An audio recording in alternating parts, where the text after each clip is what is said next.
cyacu, the leadership of our country, igihugu cyacu gifite umuyobozi mukuru, our country has the top leader, ariwe twita perezida. the one we call the president.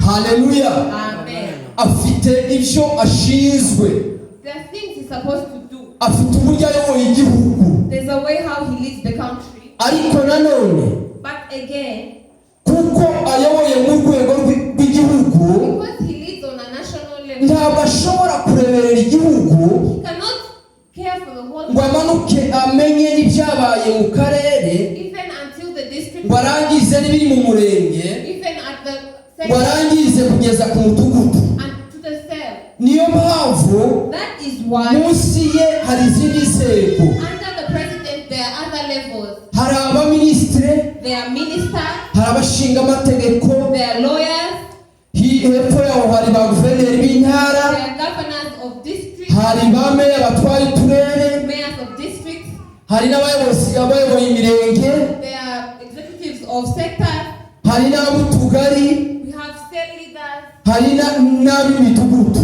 to the lowest level of the organization. Haleluya. Amen. Kugira ngo imiyoborere So to be able to lead, yateguriwe hejuru muri presidanse the leadership that has been set at the top level, imanuke igere ku muturage wese wo be able to hasi, get to the lowest citizen, nuko imanuka iciye muri izo nzego, because it goes down through all those levels. buri rwego bukageza amategeko n'imiyoborere ku rwego ruri hasi yarwo, And the top level gives the laws to the bottom, ubundi hasi yarwo, then we do it down and down kugeza bidushikiriye abari hasi mu midugudu hasi, until the same level of people who kugeza amabwiriza ageze kuri mudugudu. until the laws get to the leader of the state. Kandi nk'uko mubizi, And as we all know,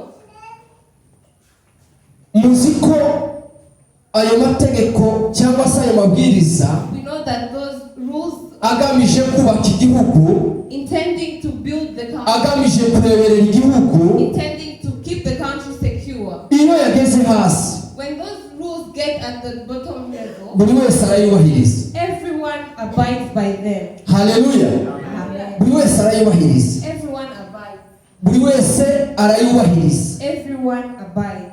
kubera ko Because bidufitiye umumaro twese. it is of importance to everyone. Iyo bije kuba isi, iyo bije kuba nta buyobozi bubaho, If there was no leadership umuntu wese akaba akora icyo ashaka, and everyone was doing what they pleased, sinzi niba abantu baba babayeho nk'abantu. I don't know if we'd be living as people. Mubitekerezeho namwe, Think of it. murabona ishusho isi bifite cyangwa igihugu kiba gifite. Think of the image the earth or the country will be Kiba having. gifite ishusho imeze mute. What image will be having right now? Niba dufite abantu bamwe bananiranye kandi hariho amategeko, Who are against the law when there's laws, mu gihe amategeko ataba ariho, what would happen if Abo laws bantu- were not there? baba bitwara bate? How would they take themselves? Baba bameze bate?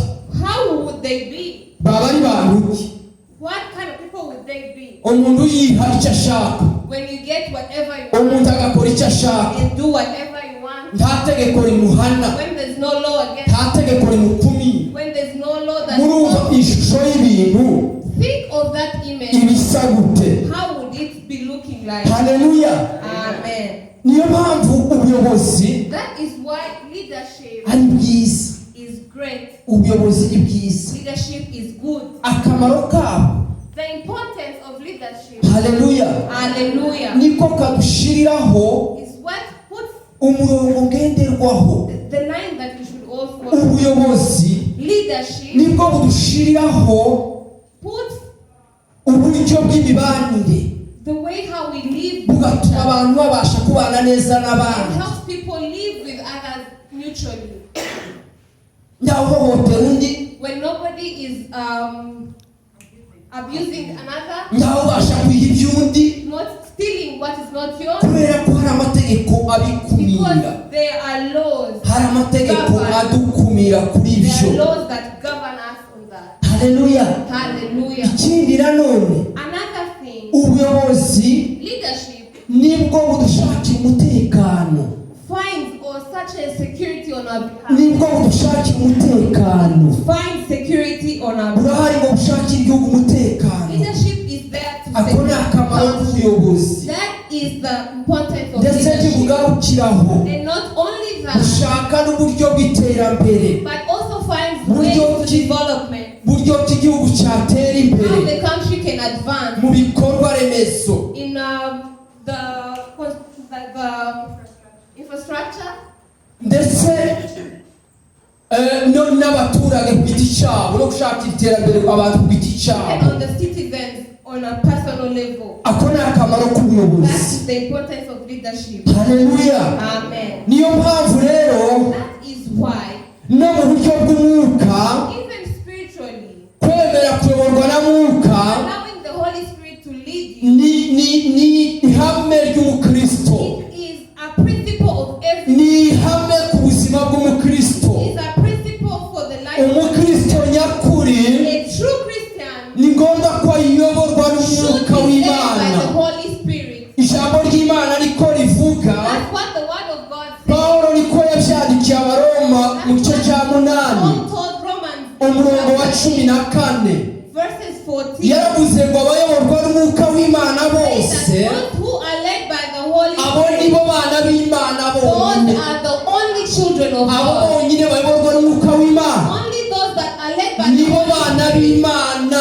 those are the children of hirya God. yabo Outside that, abandi si abana b'imana. everyone else is not the child. haleluya. abo Hallelujah. nibo bana b'imana. Only those are the children of niyo God. mpamvu rero That is why kwemera kuyoborwa n'umwuka w'imana allowing to be led by the Holy Spirit, niko kwemera kuba umwana w'imana. that is accepting to be a umwuka child of w'imana God. nawe Even the Holy Spirit afite himself, ibyo atumarira, he has important afite ibyo akora mu buzima bwacu. things he does in our lives. erega hari iterambere ryo mu buryo bw'umwuka nawe adushakira, Development in the spiritual life that he also hari has for us. n'imikurire mu buryo bw'umwuka adushakira, Growth in the spirituality. hari n'umutekano mu buryo bw'umwuka There is adushakira. security in the spirit that the Holy Spirit wants of us. ndetse iyo turebye tugarutse ku buyobozi busanzwe, When we look at the normal leadership, tujya tubona abagerageje kwigomeka kuri bwo. people who try to rebel hari against igihe the bafatwa government, n'amategeko, they are held by the Lord, bagafatwa bagashyirwa mu nzu y'imbohe, they are taken to jail, abandi bagahabwa ibihano and runaka. others are given no mu buryo bw'umwuka, even in the spiritual umwuka life. w'imana utureberera, The Holy Spirit that looks utubereye umuyobozi, who is our leader, nawe aje atureberera ibidukwiriye. finds what we deserve. rimwe na rimwe hazamuka ibishaka kuturwanya When the enemy wants to fight us, bivuye ku mwanzi from satani, the devil, the enemy, umwuka ubasha gutera ubwigomeke, the spirit that brings cyangwa rebellion, umwuka ubasha kuzana ibindi binyuranye n'ubushake bwa or the mwuka spirit wera. that brings things that are umwuka w'imana contrary. azabifata, The Holy Spirit grabs umwuka that w'imana akabisenya. and he breaks them. umwuka w'imana afite aho abibohera, He has where he imprisons kuko that, afite uruhare mu kudushakira because amahoro. he has the responsibility of fighting. umwuka w'imana ariho kubwo kudushakira The umutekano, Holy Spirit is here to find kugira ngo aduhe amahoro yose. give us abundant peace. ibisa n'ibyo abasha kubifunga, abasha kubiboha. The like he is able to imprison such. haleluya, Hallelujah. haleluya, Hallelujah. haleluya. Hallelujah. pawulo rero yandikira aba bagalatiya iyi mirongo, Right, for the Galatians, these verses, byari bivuye kuki? what was the reason behind this? byari bivuye ko nyuma ya bagalatiya kwakira ubutumwa bwiza, After the Galatians had received the gospel, bamaze kubwirwa ubutumwa bwiza bw'ubuntu bwa kristo, they were told the grace of Christ, bamaze kubwirwa uburyo kristo yaje agapfira ibyaha byacu. how Christ came and died for our sins. haleluya. Hallelujah. nyuma yabwo haje kuboneka abandi babwiriza butumwa, Later, other evangelists came. baje bashaka kubasubiza mu nyigisho z'amategeko ya They mose, tried to take them back to the preachings of the Lord. bashaka kubasubiza mu bubata bw'amategeko, And they tried to take them back to the slavery of ndetse bababwira ko bakwiriye no kongera no gukebwa. They Nkuko tubizi, as we all know, ubwoko bwa Isiraheli Israelites, bari barahawe itegeko ryo they gukebwa were given a law to be circumcised nk'ikimenyetso as a sign cy'ubwoko bw'Imana, of God's people, nk'ikimenyetso cyo kuba ari abantu batoranijwe as a n'Imana sign that they were chosen by God nk'ubwoko bwayo. as His own people. Ariko Kristo amaze kuza, But when Christ came, ayo mategeko those laws ntabwo yari agifite imbaraga, were no longer of importance, ntiyari acongeye kandi gukurikizwa, were no longer supposed to be followed, kuko amategeko yose yagarukiraga kuri Kristo. because all the laws came and reached to Kristo Christ. yaje azanye ubuntu Christ brought grace kugira ngo umwizera so wese that whoever believes in Him atarimbuka will not perish, ahubwo ahabwe ubugingo but buhoraho. will have eternal life. Noneho Pawulo amaze kumenya ko hari abantu And babagaruye when muri ayo Paul mategeko, heard that people took them back to the barimo law, babahata gukebwa, they are encouraging them to be circumcised. arababwira ngo He told the Galatians, muri Kristo Yesu in Christ Jesus, gukebwa ntacyo kukimaze. circumcision is no longer of importance. Haleluya. Amen. Aravuga ngo ndetse abo bashaka kubasubiza muri ubwo Those bubata who want to take you back to that slavery, mu cyamba bakikona rwose. Aravuga ngo bavumwe, may they be cast. aravuga ngo abo babasubiza muri ayo mategeko Those who take bavumwe. you back to the laws, may they be cast. Haleluya. Hallelujah. Arababwira ngo mwe kongera gukurikiza ibyo, Do not follow that anymore. mwe kongera gukurikiza iby'amategeko, Don't follow what the laws say. mwe gusa n'abantu baguye bavuye mu buntu, Don't be like people who are ahubwo ngo out, mukurikize iby'ubuntu but bw'Imana, instead follow the grace of God. aba ari byo mukurikiza. Follow that. Haleluya. Hallelujah. Haleluya. Hallelujah. Haleluya. Hallelujah. Arabwira ngo ahubwo noneho Instead, muyoborwe n'umwuka w'Imana, walk by the Spirit. kuko ngo nibwo bwonyine mutazakora ibyo That is kamere when you will irarikira. not gratify the desires of the Nimuyoborwe flesh. n'umwuka w'Imana, If you are led by the Spirit, nibwo bwonyine mutazakora ibyo kamere that is irarikira. when you will not gratify the ngo kuko desires. kamere irarikira For the flesh ibyo umwuka desires yanga, what is contrary to the Spirit, umwuka nawe akifuza and the Spirit ibyo kamere yanga. what is contrary to the flesh. Kubera ko ibyo bihabanye, Because they conflict, uko ibyo bihabanye, because they ngo conflict, nicyo bituma ibyo mushaka gukora that is why whatever you want to atari byo mukora. do is not what you do. Amategeko The law, yarabandikiye arababwira ngo ibyo amategeko yananiwe gukora, he told the Galatians what the Kristo law failed Yesu. to do. Christ Jesus, Kristo Yesu Christ Jesus, yaje kubisohoreza muri we, He came to bring it to yemeye pass. kubishyiraho ibyaha byacu, And He accepted to put yemeye the kubipfira. and He died for our sins. Haleluya. Niyo mpamvu uyu munsi That is why today tutagitwarwa n'amategeko, we are not led by the ahubwo dutwarwa n'umwuka w'Imana. we walk in the Spirit. Umwuka w'Imana akaba ari we utubera umuyobozi. The Spirit is our leader. Haleluya. Hallelujah. Hallelujah. Haleluya. Haleluya. Hallelujah. Yesu niko yavuze That's what Jesus Christ, arimo gusezera ku bigishwa be, when He was bidding farewell to His disciples, yarababwiye ngo ndagiye, He said, I am going. ariko ningera kwa data When I get to my Father, nzabohereza umwuka wera, send a helper. nzabohereza umufasha, I will send a helper. umufasha w'umwuka The wera. helper is the Holy Spirit. Haleluya. Oh, hallelujah. Nzamubohereza I will send Him to you. icyo azabamarira. What He will do Uwo mwuka wera namara kuza when He comes, ngo azabayobora mu kuri kose. He will lead you in truth. Uwo niwe uzabayobora mu kuri kose. He will lead you in truth. Haleluya. Hallelujah. Haleluya. Oh, hallelujah. Uwo niwe uzabayobora mu kuri He kose, will lead you in the whole kandi ngo azababwira n'ibyenda He kubaho, will tell you what is yet to azabibutsa happen. n'ibyo He will nababwiye, remind you what I told you. kandi azabigisha And He n'ibindi. will teach you even more. Haleluya. Hallelujah. Hallelujah. Mari habwa icyubahiro. Hallelujah. Glory to the Lord. Ubwo yababwiraga ngo ngiye kujya kwa data, When He was saying that He's going to go to the Father, yababwiye n'irindi jambo. He also said something else. Yarababwiye ngo nije nzira n'ukuri n'ubugingo. He told them, I am the way, the truth, truth and the life. ntawe ujya kwa data No one goes to the Father atari njyewe ubabwiye. except through me. Nije nzira n'ukuri n'ubugingo. I am the way, the truth, and the life. ntawe ujya kwa data atari njyewe umubyara. No one goes to the Father except through me. Haleluya. Hallelujah. arangije rero arababwira ngo umwuka naza, And he said, when the Spirit comes, uwo niwe uzabigisha, he will teach you azabayobora mu kuri kose. and will lead you in truth. ukuri kose Yesu yari ababwiye What was the truth that Christ umwuka azabigishamo. and the Holy Spirit will teach them? ni ukuhe What is that truth? icyo yari ababwiye umwuka azabigisha mu kuri What he was kose telling them, ni ukuri kw'ijambo ry'Imana, the truth of the Word of ni God, ukuri k'ubutumwa bwiza. the truth of the gospel. niko yashakaga kubabwira ko umwuka azabibasobanurira The Holy Spirit will teach bihagije. more and more. Yesu yavuze ngo niwe nzira, Christ said that he is the way. niwe nzira. He is the way. niwe nzira gute?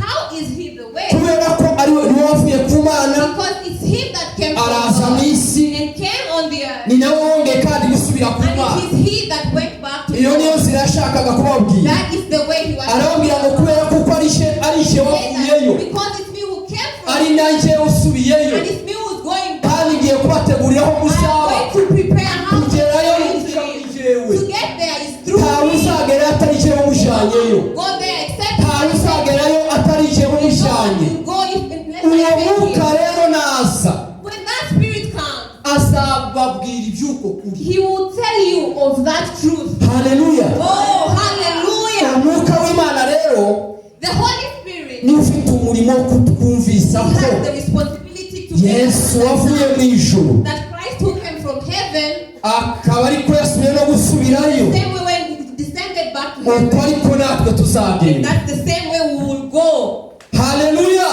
Hallelujah. Yesu niwe nzira, Jesus is the way kubera ko yavuye ku Mana because he came from God akongera kandi agasubirayo. and then he went back to God. arongera aravuga ngo niwe kuri, And he said, I am the truth. niwe kuri. I am the truth. yaravuze ngo ndi inzira n'ukuri, He said that I am the way and the truth. ni jewe kuri. I am the truth. ni ukuri gute? How is Christ the Yesu truth? abaye ukuri gute? How is Christ the truth? Yesu niwe kuri Jesus is the truth kubera ko because ibyanditswe byose, the Bible, the Word of God, ibyanditswe byera the scriptures, niwe wenyine bivugaho. all the scriptures talk about Christ. ni Kristo Yesu bivuga gusa. All the scriptures speak about Christ. bimuvugaho gute? How does the scriptures talk about amategeko Christ? ya Mose The laws of Moses niwe yaganishagaho, pointed to Christ, kandi niwe agomba guhekeraho. and that's the end point of amategeko aragenda akagera kuri Kristo Yesu. come and get to Christ. n'umurimo w'ubutambyi wabayeho, Even the job of the priest, abatambyi nabo baratambye ibitambo byabo, the priests would umurimo sacrifice, w'ubutambyi wagenda kugera kuri Kristo Yesu. and that job ended on Christ. abari buhekera, That was the end point of the kuko Kristo Yesu amaze kuza, because after Christ niwe came, wenyine wabaye umutambyi, he was the only person, arongera aba n'igitambo. and he was the sacrifice, ibyo biba birahagije. and that was enough. umurimo w'ubutambyi And the burahagaze. priesthood ended there. Yesu aba umutambyi ukwiriye, And Christ was the aba n'igitambo kizima. was the living sacrifice. aho niho umurimo w'ubutambyi waganishaga. Where priesthood pointed. n'abahanuzi nabo Even the prophets, barahanuye mu gihe cyabo, they prophesied in their own ariko time. ubuhanuzi bwabo But their prophecy nabwo bwarimo buganisha kuri Kristo also Yesu. pointed on Christ Jesus. uko niko kuri Yesu yashakaga That is kuvuga the ko truth that Christ says. jewe nzira n'ukuri n'ubugingo. Hallelujah. I am the way. Hallelujah. nguko kuri kwa Kristo Yesu yari That is yivuze. the truth that Christ was nuko speaking about. ibyanditswe byera byose That all the ariwe scriptures bihekeraho, ariwe biganishaho. are him. arongera avuga ngo ni jewe bugingo And he nanone. said, I am the life. haleluya. Hallelujah. umwuka w'Imana rero The Holy Spirit, iyo twemeye kuyoborwa nawe, when we accept to be niba led by him, uziduhamiriza ibyo ko Yesu ari we. he helps us understand that nta yindi Mana iriho ni Kristo Yesu. no other God but Christ. Kristo Yesu niwe mwami wenyine, Christ is the only King. niwe mwami wenyine. He is the only King. umwuka niwe uje uduhamiriza ibyo. Christ, the Holy Spirit, I must understand that. haleluya. Hallelujah. abatarakurikije mwuka People who do not nibo babandi mujya mwumva imyizerere y'amadini uburyo itandukanye. People hear the religious ideology. Abantu bagiye mu bintu byo gusoma gusa inyandiko uko yakabaye, People just read, ariko ntibashake kumva umwuka wera uko aje avuga ngo abasobanure. Abantu batigeze bakira isezerano ry'umwuka wera Yesu yasize, nibo baza bagoreka ibyanditswe, bakayobya n'abantu, bakabajyana mu kindi cyerekezo.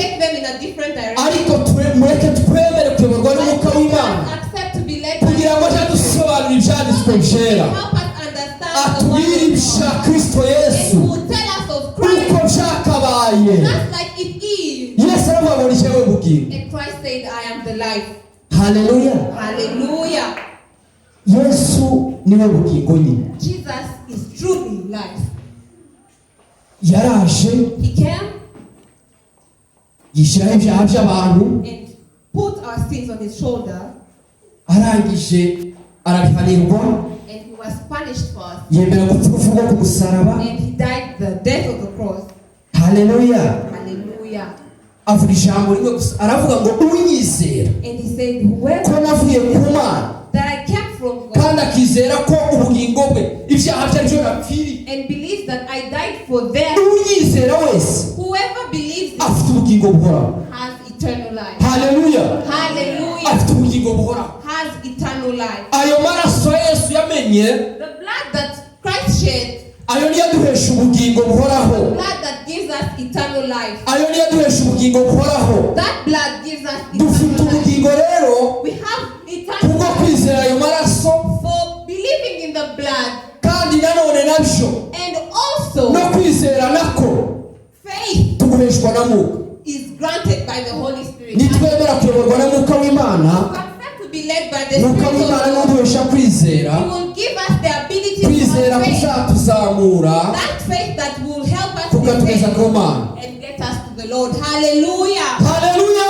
Hallelujah. Hallelujah. Mureke rero twemere Let us therefore accept umwuka wera the Holy Spirit atubera umuyobozi. to be our leader. Aratuyobora gute? How will He lead us? Ni ukwita ku byanditswe, To pay attention to the Amabwiriza word ye. of God. The regulations of amabwiriza ye, the instruction, amategeko ye the laws ari mu byanditswe, are in the scripture. nimo yabishize. That is where He put Uburyo tubasha kuvuga tuvuganye how we n'abandi, should speak to others, n'uburyo tubasha gukora muri iyi si, how we should work, n'uburyo tubasha kubana, how we should live with others. biranditse rero. It is written. Tugire umwete wo kubisoma Let us have the courage kugira to ngo read turusheho kumva icyo umwuka so avuga, that we can know what the Spirit is nibwo saying. tubasha kumva That's when we will understand icyo umwuka atubwira. what the Holy Spirit is telling us. Pawulo rero arababwira ngo So Paul says, mwe kwita kuri abo bigisha don't pay attention to bashaka those kubasubiza people mu bubata who bw'amategeko. want to take you back to the Muri slavery Kristo of God. Yesu In Christ Jesus, gukebwa ntacyo kukimaze, circumcision is of no use. kandi ngo ushaka gutsindishirizwa n'amategeko You want to be abe saved by laws. yiteguye gukurikiza neza icyo itegeko Be ryose ready rivuga, to abide by abe all the yiteguye laws. kubisohoza. Be ready to do what the Ariko law aravuga ngo mu buryo bwiza bworoshye, But the easiest way, nimuyoborwe n'umwuka w'Imana, be led by the nibwo Spirit. mutazakora ibyo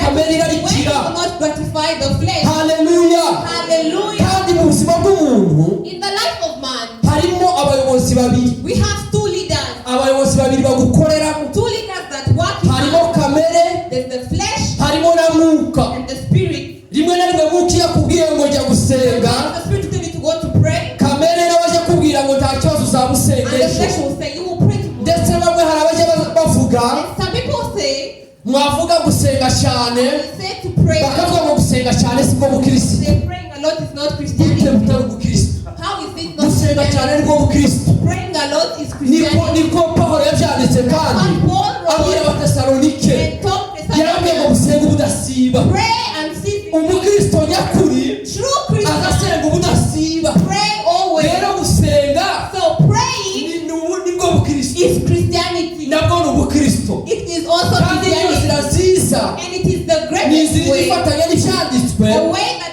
collaborates with the kudufasha Spirit kumva mwuka wera. that help us to understand the Holy Spirit. Haleluya. Hallelujah. Umwuka wera akubwira ngo When the Spirit tells you, wagiriye neza runaka, do good to our brethren, kamere agahita akubwira ngo ariko wibagira ibyo yakukoze ejo and the bundi. flesh last time. bazabavuguruza iteka They ryose are always in contrary. kandi abo bategetsi bo Those two leaders, mu muntu wese everyone barimo has both of them. barimo They have both of them. utekereze Think umwanya wahaye umwuka wera the time you've given n'uburyo the Holy uzumwumvira Spirit and how you listen to Him.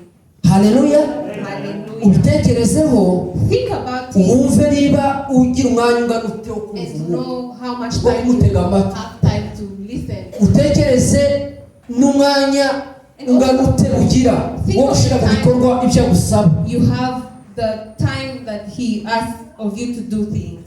dusubikiye aho We end from here. mureke twemere kuyoborwa n'umwuka tubere umuyobozi Let us accept to be led. abo umuyobozi w'ubugingo.